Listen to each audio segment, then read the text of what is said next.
Ранее мы вам рассказывали о Марии Павловой, которая встала на защиту озера Сергелях и дороги, которые она делала со своими коллегами. Там был создан резервный снежный полигон. На помощь ей пришел Общественный народный фронт Якутии. Не было понятно, временный он, постоянный, разрешения есть, нет.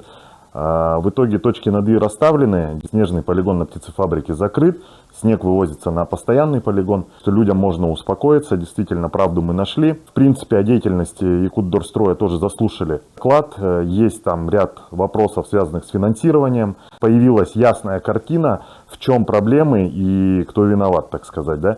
Поэтому дальше будем продолжать следить за деятельностью данной компании, а самое главное, за качеством уборки наших улиц и, конечно же, вывоза снега.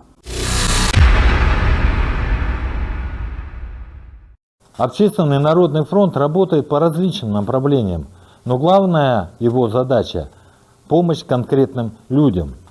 Так он обратил внимание на проблему двух бабушек села Табага, которые живут в аварийном доме. Там уже никто не живет, но бабушкам переезжать некуда. Это единственное их жилье.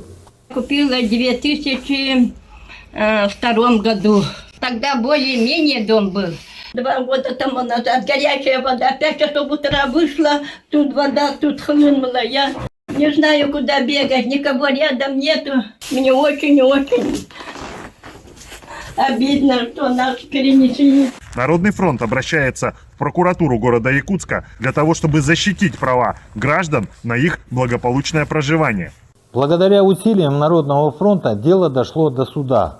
В конце апреля бабушки должны по решению суда получить квартиры от окружной администрации города Якутска. На сегодняшний день Народный фронт принимает обращения от жителей Якутии, которые считают, что их права нарушены. Вы можете обратиться по адресу город Якутск, улица Курашова, 24, офис 502. Или написать нам на электронную почту 14region@onf.ru.